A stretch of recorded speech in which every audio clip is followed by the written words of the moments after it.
ব্যবসায়ী ভাইয়েরা, অনেক অসাধু ব্যবসায়ী আছে রমজান আসলে নিত্য প্রয়োজনীয় পণ্যের মূল্য বৃদ্ধি করে দেয়। এরকম আছে না নাই?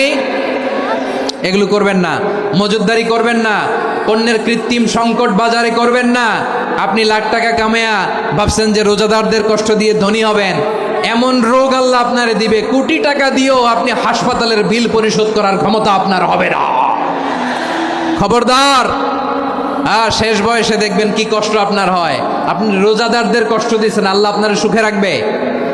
আল্লাহর দোহাই লাগে আমার ব্যবসায়ী ভাইয়েরা এটা করবেন না। আরব বিশ্বে আমরা দেখেছি, আরব বিশ্বের ব্যবসায়ীরা সারা বছরে ব্যবসা করে, রমজানে ভর্তুকি দেয়। আর আমার দেশের কিছু অসাধু ব্যবসায়ী রমজানে গলাকাটা ব্যবসা করে আর সারা বছর সইটার উপর দিয়ে চলে। চিল্লায় বলেন ঠিক কিনা?